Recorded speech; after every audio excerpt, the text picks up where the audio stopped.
nous nous adaptons hein, avec les caprices techniques des réseaux. Ah, na bandal ndeka bobi bandal c'est connexion mouboulou. Natia réseau A problème, natia réseau B problème. C'est que na ba réseau nyonso mais connexion ezaka mouboulou. Bon, les amboka na biso to lingango, tout ça peut boni. Hein? Bon, tout continue. En fait, aujourd'hui, je vais vous faire un coaching spécial. Pourquoi? Parce que j'aimerais que vous profitez de ce que je vais faire ce soir. Ce soir, à partir de 16h, à côté de la place des évolués, immeuble Horizon. Je suis invité par le coach Eugène Dongala, cas possible, coach sur mesure.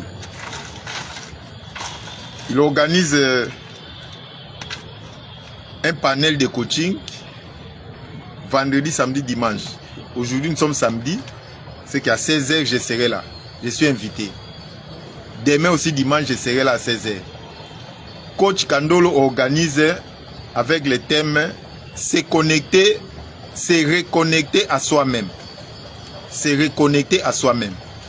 C'est ça le thème. Et moi, je suis invité. J'ai 15 minutes pour apporter ma petite contribution. Je vous invite aussi, venez. Immeuble Horizon, place des évolués. C'est samedi à 15h. Mon ami Franck Lokouli, salam ici Kozali. Inbox to sola na ebi ma solo no très bien na obongama. Voilà. Chers amis, j'aimerais profiter pour vous faire un coaching spécial. Un coaching spécial pour vous préparer à vous reconnecter à vous-même. Parce que thème, il y a coach Eugène Kandolo Ezali, c'est reconnecter à soi-même. Et moi, je vais aborder maintenant là ce que nous appelons par estime de soi. L'estime de soi, c'est quoi? Ça vous permet d'avoir une idée pour vous reconnecter à vous. Beaucoup de gens entendent seulement parler de estime de soi, mais ils ne savent pas ce que ça veut dire. L'estime de soi, c'est quelque chose de formidable. C'est la base de beaucoup de choses. C'est la base de la confiance en soi. C'est la base du courage. C'est la base de la motivation. C'est la base de la réussite. C'est la base de ta vie. L'estime de soi. Et je vais aborder ça pendant quelques minutes parce que le soir, j'ai 15 minutes. Avec coach Kandolo, j'ai 15 minutes pour vous apprendre comment vous reconnecter à vous-même. Et dans les 15 minutes, je vais parler pendant 5 minutes. 10 minutes, ça serait des pratiques, des exercices, une démonstration pour vous reconnecter. Voilà pourquoi je profite de cet instant pour vous parler de l'estime de soi. C'est que cette séance est une préparation à une séance pratique de l'estime de soi. Et si vous connaissez votre soi, et vous pouvez vous reconnecter. Voilà. Pour commencer, je vais d'abord que nous puissions avoir la même définition. Comme toujours, moi je suis un enseignant. Qu'est-ce que nous attendons par estime de soi? L'estime de soi, c'est quelque chose, notre manière de nous percevoir. La manière que moi je me fais percevoir mon être entier, corps, âme, esprit. Comment est-ce que je perçois Julius? Comment est-ce que tu te perçois? Tu te vois, tu t'attends, tu te sens. Dans ton corps, dans ton âme, dans ton esprit. La perception de soi. C'est que dans l'estime de soi, premièrement, c'est la perception de soi. Comment est-ce que vous vous percevez? C'est percevoir au niveau du corps. C'est d'abord la forme, l'anatomie. Est-ce que vous appréciez votre corps? Est-ce que vous aimez votre anatomie, votre forme, votre corps? Les parties du corps. Votre taille, votre forme, votre couleur de peau. Lorsque vous vous mirez, vous regardez au miroir, est-ce que vous vous aimez? Ça, c'est une perception de votre anatomie, de votre corps. Et le corps pose des actions. Ce que vous faites avec ce corps-là, est-ce que vous appréciez ça? Ça dit ce que vous faites dans votre vie, votre façon de parler, de marcher, d'agir. L'âme, c'est le lieu de l'espérance, de la foi, des émotions et des sentiments. Est-ce que vous appréciez votre façon de croire, d'avoir foi dans ce que vous faites? Lorsque vous voulez faire quelque chose, est-ce que vous croyez à ça? Vous avez foi à vos capacités, à vos potentialités. Est-ce que vous croyez que vous pouvez les faire? Et pour l'esprit, l'esprit c'est les idées, les pensées. L'esprit c'est là où il y a l'intelligence. Lorsque vous percevez votre capacité d'intelligence, votre intelligence, est-ce que vous vous donnez quelle cotation? Vous vous prenez comme un intelligent ou bien quelqu'un qui est moins intelligent? Votre façon de réfléchir, d'analyser la vie, est-ce que vous croyez à vos idées, à vos pensées, à vos projets? Est-ce que vous vous connaissez très bien? C'est ça, l'estime de soi commence par la perception de soi. La perception de soi, c'est votre être entier, corps, âme, esprit. Est-ce que vous croyez en vous? Est-ce que s'il faut vous faire côté, ça c'est la deuxième information sur l'estime de soi, l'évaluation. Lorsqu'on se connaît, on analyse ce qu'on perçoit au niveau du corps, de l'âme et de l'esprit, c'est-à-dire les actions, les comportements, les langages, la foi, les émotions, les idées, les pensées, votre façon d'analyser, de réfléchir, votre intelligence. Si vous regardez ça, vous appréciez ça, maintenant il faut évaluer ça, donner ça une valeur. S'il faut vous coter sur 10, sur 100 en pourcentage, la beauté, votre corps, là, vous vous donnez combien sur 100? Votre anatomie, votre taille, votre poids, vous vous donnez combien sur 100? Vos actions, votre façon de parler, de marcher, de vivre en société. Votre foi, vos sentiments, vos émotions, votre intelligence, vos capacités, vos possibilités. S'il faut vous évaluer, vous vous donnez combien? C'est ça l'estime de soi. L'estime de soi, c'est cette faculté-là que nous avons sur notre propre perception.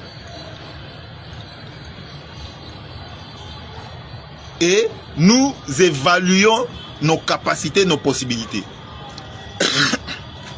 En résumé, l'estime de soi, c'est une valeur que tu t'accordes sur ta vie, sur ton appréciation de ton corps, de ton âme, ton esprit, ton intelligence, tout ce que tu fais.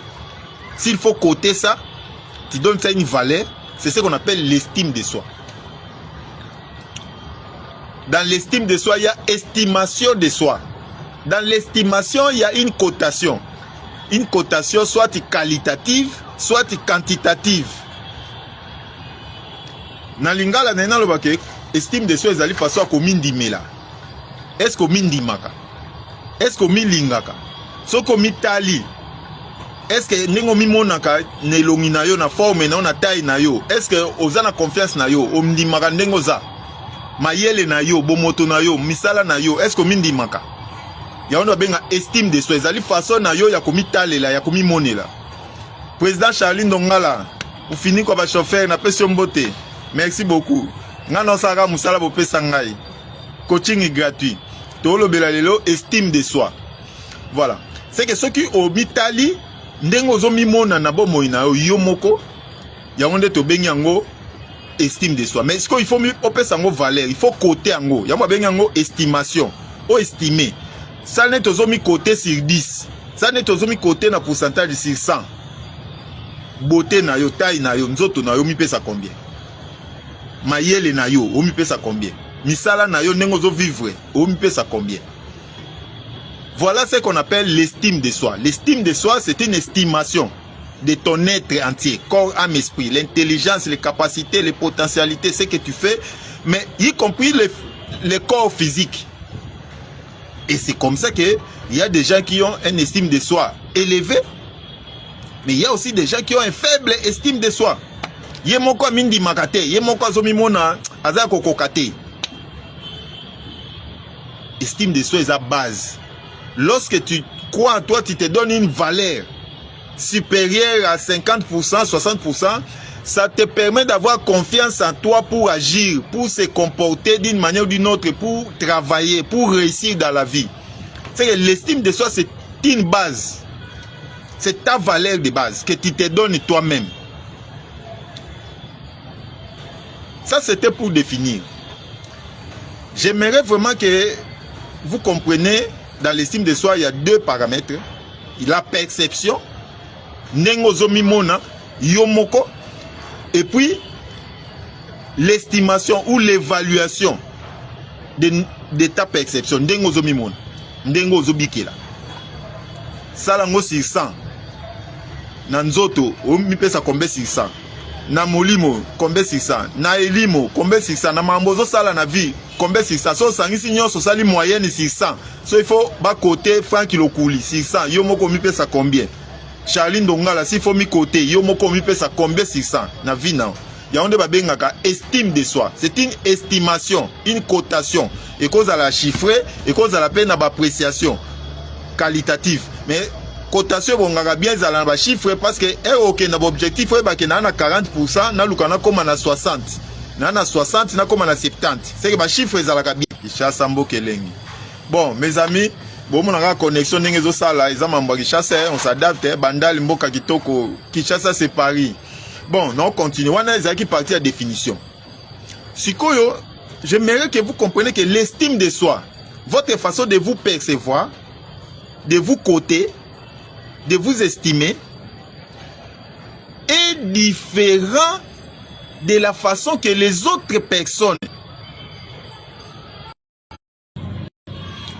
Bon, mes amis, adaptabilité. Principe à sophologie, moko lobi adaptabilité, toujours s'adapter na vie, toujours s'adapter na Kishasa. Connexion na bandala elengi. Kishasa elengi. Connexion penza elengi. Bon, vous s'adapter kaka yango no sala ndambu so ekati to continuer. Bon, wana to si ça qui définition. To lobi estime de soi, c'est notre manière de nous apprécier, notre perception et avec une évaluation. C'est ndengozo mi mona, la ndengozo mi pesa ba point. Sur 100 ou sur 10 na vie na yo. Mais j'ai une remarque. J'ai bien dit, c'est votre propre perception. C'est estime de soi. C'est-à-dire comment est-ce que tu te perçois, comment est-ce que tu t'évalues. Ce n'est pas l'estime des autres sur toi. Ce n'est pas l'évaluation des autres sur toi. Et c'est ça les règles de la vie. Beaucoup d'entre nous ont des difficultés, ont du mal à se lancer, à réussir, à avoir confiance en soi parce que ils ont laissé cette appréciation-là, cette estimation, cette évaluation aux autres. C'est-à-dire, n'abo moinaye, au lieu de mon kami côté, à mi évaluer, ye azo yo kande oya batu mususu. C'est ndenge batu bazo mona yo, ndenge batu bazo tala yo, mayele na yo, kotambula na yo, misala na yo, ba opesa yo pe valeur. Bango pe bazo ça la perception sur toi et ils t'évaluent aussi. Ils peuvent aussi te coter, ta famille peut te coter, tes amis peuvent te coter, ton entourage au travail, ton patron peut te coter aussi, t'apprécier. Mais ça, ce n'est pas une estime de soi. C'est très important. Parce que l'appréciation des autres, ça dépend de leur manière de réfléchir. Nous, on appelle ça de leur carte mentale. Mutu na mutazo mona yo, na cerveau na ye, na mayele na ye, na éducation na ye.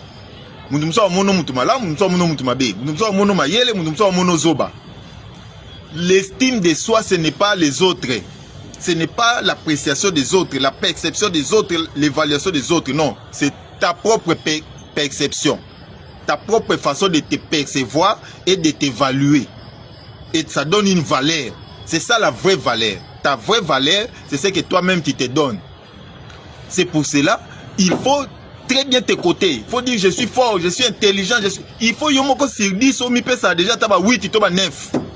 Mais yomoko so batunio ota la beauté na ota lika migo bo yomo mi pesa déjà 2 sur 10. Oko linga moi sindengeni. Oko linga mubali ndengeni. Yomo de mi mono za kitoko te. Ya onde estime de soi, on est à faible estime de soi. Yomo de omona goza maelete. Tu te crois que tu es bête, tu n'es pas intelligent. Tu te crois que tu es maudit, tu ne vas pas réussir. C'est que tu réduis ta valeur. Tu réduis ta perception. On appelle ça faible estime de soi. Et c'est ça la cause des échecs de beaucoup d'entre nous. C'est ça la cause des difficultés. Beaucoup n'ont pas confiance à eux, ne savent pas se motiver, ne savent pas aller de l'avant parce qu'ils ont un faible estime de soi. Ami yebite, azomi kote mabe, ami monakiye, nzoto neza bien te, bomo neza bien te, mayele neza bien te, mamnyo sa osala ye moka zomo nango déjà bien te, et simba te, aoko kate. C'est que ça oloba na mutu na yo omipesi déjà 1 sur 10. Ola mukana tongo ndengeni. Koko luka musala okete. Okenete. Pour que autour na ta patron que autour na patron matiso grade au kokate parce que yo moko mona ke na musala sala ka bien té. Toi-même tu trouves que tu travailles pas bien, tu n'es pas fort dans le travail, mais comment est-ce que si toi-même tu sais que tu ne travailles pas bien, comment est-ce que tu vas aller demander qu'on t'augmente de grade ou de fonction? C'est ça l'estime de soi. C'est quelque chose de fondamental dans la vie. Il faut vous connaître. Il faut savoir vous apprécier corps, âme, esprit. Il faut vous évaluer positivement. Et vous avez beaucoup de qualités. Le problème c'est quoi? Vous ignorez. Vous ne vous connaissez pas. Omi ebité. Yango nozomo nozomi kiti sa po omi ebité. Na invité yo lelo. Yaka lelo na horizon. Immeuble horizon. Na place des évoluer na Gombe. Na 16h. Je serai là pour parler comment se reconnecter à soi-même. C'est parce que tu ne te connais pas. Ozo luka ba solution libanda. Ozo mona yozo se la batu mususu ba kumisa yo ba apprécier yo. Siko batu pe libanda jalousie mutema mabe na makampe éducation na mamuso za mabete bien te akola na pasi. Mutu déjà akola na pasi ako apprécier ndengeni. C'est très important. L'estime de soi, c'est ta propre perception, ta propre évaluation ou estimation. C'est une valeur que tu te donnes. Ne compte pas sur les autres pour t'apprécier. Aujourd'hui, ils vont t'applaudir, demain, ils vont te hier. Mbappé, un grand joueur, hein, na Real, meilleur buteur, mais bah wolo lié, bah fingier, bah c'est lié pétition, bah signer. Et ceux qui ont une faible estime de soi, au perdre le contrôle, au katani. Chers amis, l'estime de soi, c'est notre fondation. C'est très important, il faut se connaître, il faut s'évaluer et positivement. Il faut croire en toi. Zo miwa mitala mi apprécier. Okoza na moi défaut moko muke ya munokoto ya lisu mais nzoto mubimbo pesa ngo zéro pona lisu pona litoi. Non. Mamso zana makolo kitoko koleka batu mususu. Parce que yo likolo ya musapi moko tengami ndozo mona neti vi na yo baby. Non. C'est ça l'erreur. L'estime de soi, c'est votre être en entier, corps, âme, esprit. Et le corps a plusieurs parties. C'est pas parce qu'une partie du corps pose un problème que toi tu fais une sous-cotation. Au métier, balamoko 2 sur 10. Non. Sans un problème, il y a liboko. Oui, liboko, ils ont comme liboko, ils ont pesé, ma colopé, ils ont ma partie belé. Cotation, il faut coter en tenant compte que les alliés vivent dans le mubimba. C'est ça l'estime de soi. Et personne n'est parfait. Laissez-moi vous dire, personne n'est parfait. Ni dans le corps, ni dans l'âme, ni dans l'esprit. Mututu nanzotone azana moi eloko moko fandi bienté. Mututu na âme na ye azana eloko moko fandi bienté, mututu na esprit na ye azape na eloko moko fandi bienté. Mutaza parfait azate. C'est que comme tu n'sate, comme pèse à 10 sur 10 té, comme pèse à 100% té. Wana ezali o bimane toza parfait. C'est une erreur. Je suis coach, je dois aussi t'aider. Parce que ça, vous risquez de passer à ce qu'on appelle la mégalomanie. Vous risquez de vous croire extraordinaire. Nenge bandeko nanga belé ba pasteur na bevêque na basanga belé ba surtout ba pasteur ya biso ta église de réveil. Au moins on est azali super homme. Et ga ko belo koto hôpital okufi. Nde ba yo comprendre ko zaka mutu. Et ba okango na mwasi ya batu nde yo comprendre ko zaka mutu. Non, biso tout ozaba, nous sommes des humains.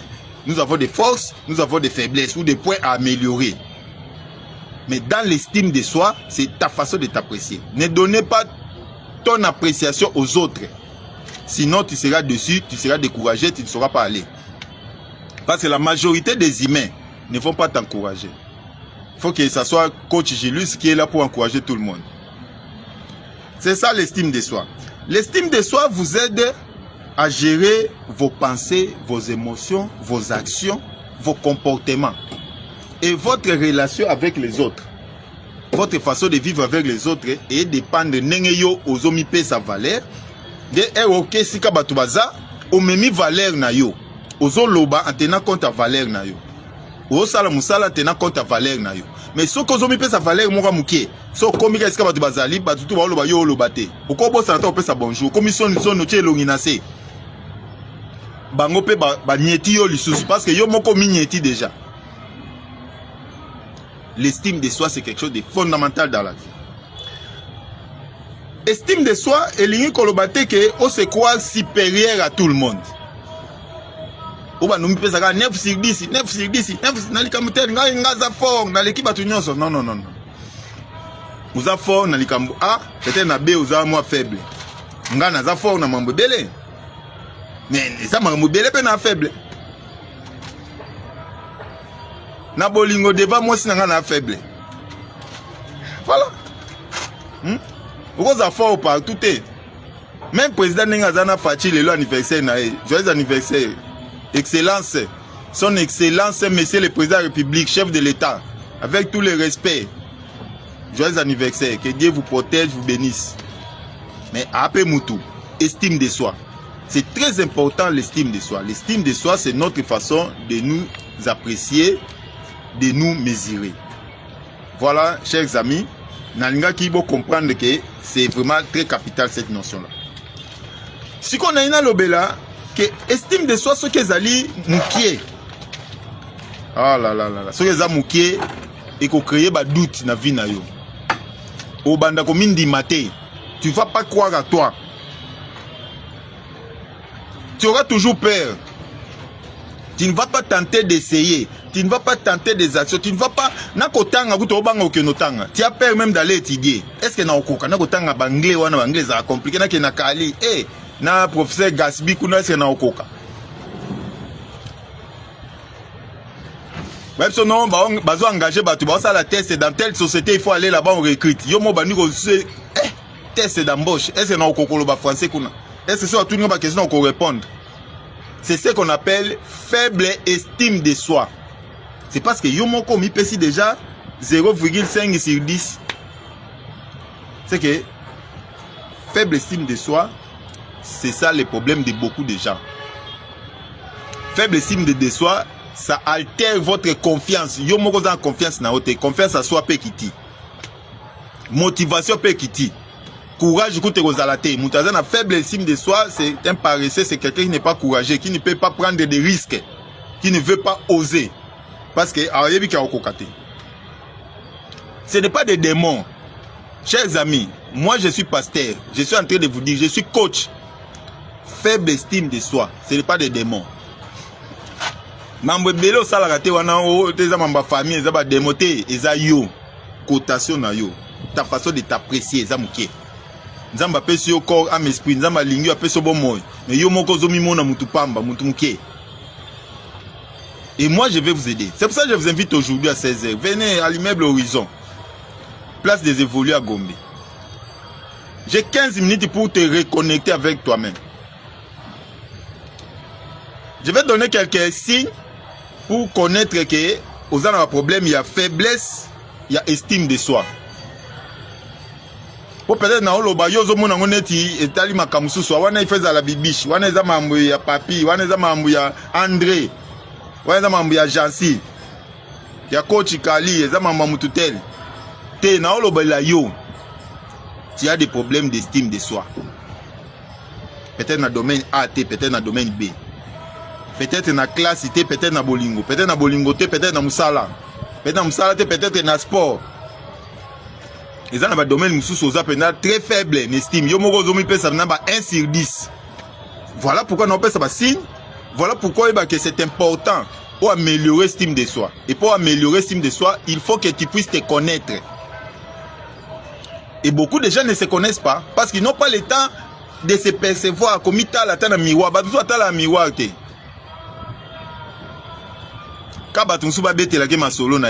Non, si tu gardes l'écoute chez les autres, ils vont te décourager.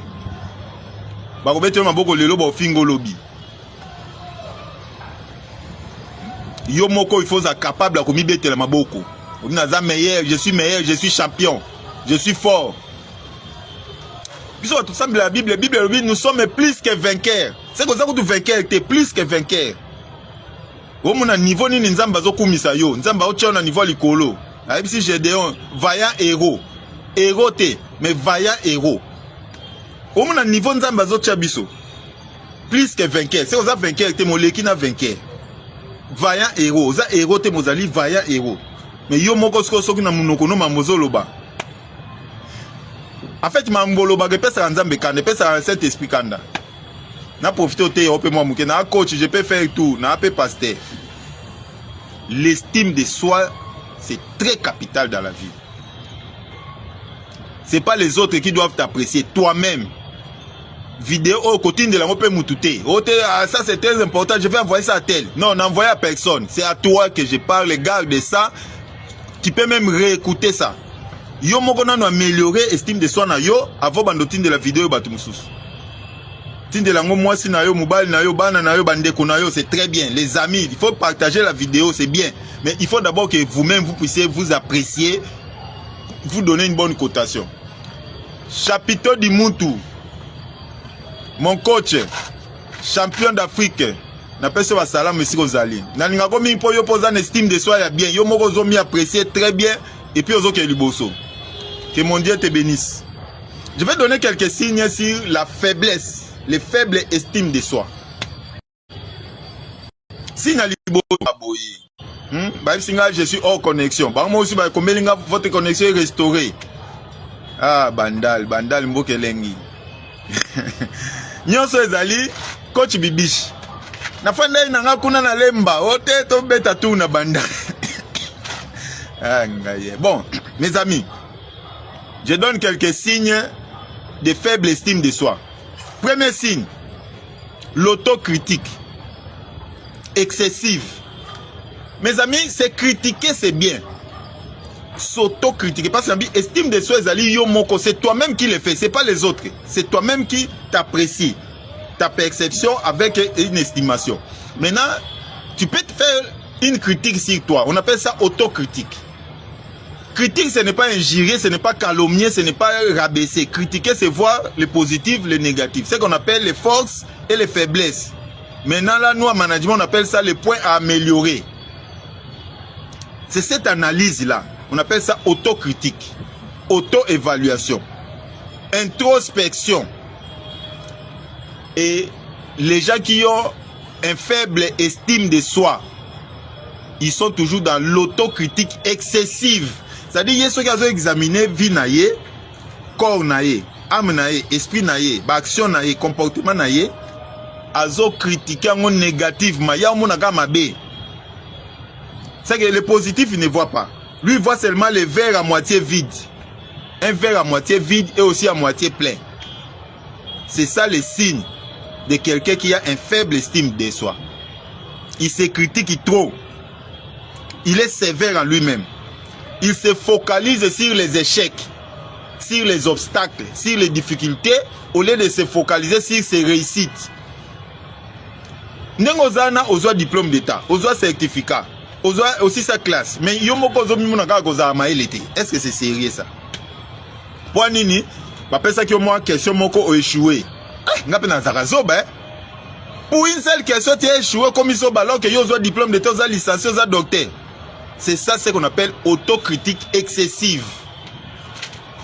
Babito ki mambangu, longwa wati kuna na stade de martyr. Okomi na nzelo meli pema. Mais eza na mbala msupo kimaka oleka kutu stade de martyr. Siko kaka pona mbalo kokite nde okomi komi mona ke oza faible, ozali na tina te.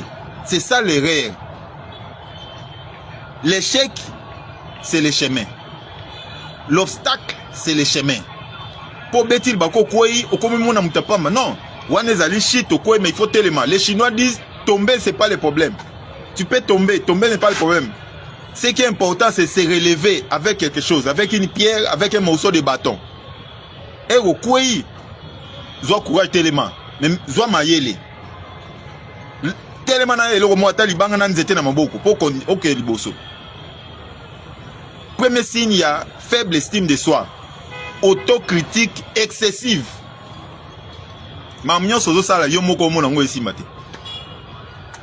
Parfois même il y a des gens qui t'apprécient même dans tes faiblesses là. Mais toi-même tu leur dis non. Ozara kitoko hein. Yo bien tiko c'est quand pas ngaza kitoko tala ba bouton et biminga. Mais c'est pas un problème. Pour un bouton mon konde kitoko ne baby. C'est ça faible estime de soi. Pour ceux qui ont bien té nde komi mabe. Pour ceux qui pourtant de komi mabe. Pozo boatendo comme non, ata ozana makoloté, ata ozana mabokoté. Tu n'es pas une demi-personne. Mes frères et sœurs, au bazar na ba handicap dans autres, au bazar na ba problème physique. Suivez-moi, je suis coach mental. Même si tu n'as pas une jambe, même si tu n'as pas deux jambes, tu es une personne entière. Bakobengo jamais demi-personne. Même si tu n'as pas une main, même si tu n'as pas deux mains, tu es une personne entière. Tu es toute une entité corps âme esprit. Liboko te zo l'action que za mutu. Likolote non, ngana yebi milliardaire moko. Batu ba Vinicius so Vinicius. Asa la ba conférence, ama kolote maboko te. Asa la conférence, il est milliardaire. Nezana batu ama kona maboko. Zoba. Je vous encourage. Peu importe les défauts physiques aux anangos, peu importe les défauts émotionnels aux anangos sentimentaux, peu importe les défauts intellectuels aux anangos, vous êtes une personne. Il faut croire en vous, croire à Dieu et à vous-même. C'est le premier secret. C'est la première chose que je dis à tous mes clients. Ça fait 10 ans que je fais le coaching. Croire en toi-même et à Dieu. Tu n'as pas besoin de croire à moi. Je dis ça à mes clients. Vous n'avez pas besoin de croire à moi. Moi, je suis coach, je t'accompagne. Mais il faut d'abord croire à toi-même et à Dieu. Et croire à toi-même là, c'est ça l'estime de soi. C'est ça l'estime de soi. C'est que autocritique est l'écarté. Autocritique est bien. Mais excessif, est signe il paye à faible estime de soi. Yumoka sotal manzaka no bando regretter. Manzaka ngapi za manzaka mabe. Ok, oza manzaka mabe, mais peut-être oza mino bien. Peut-être oza mino mabe, mais peut-être oza soutia bien. Mais oya bien ozo monate, yozo monaka ya mabe. C'est ça signe à faible estime de soi. La peur du jugement. Deuxième signe. La peur du jugement. Oui, ce qui ont sa valeur. Au croire na yo, tu as une bonne estime de soi. Même si les autres te jugent, te critiquent, tu es à l'aise. Et ça, le côté qu'on panique. Mais bateau bazaka na faible estime de soi. Il panique lorsqu'on les critique, lorsqu'on les juge. Dès qu'on commence à parler de lui, il est agité. Nini, et qu'est-ce qu'il a? Il commence à s'agiter. Il a une faible estime de soi. Il a peur du jugement des autres. Ngai. Otu na bat baby ngai. Nga to finginga. Ato sekinga. Ato ba minga kombo. Ato lobina andoki. Batebe ba benga andoki magicien.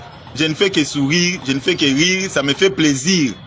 Parce que nga moko na miyebi. Nga na andoki te, nga za mukonzi ya bandoki. Parce que Bible dit nous sommes plus que vainqueurs. C'est un agoutou vainqueur, n'a plus que vainqueur. Na héros te.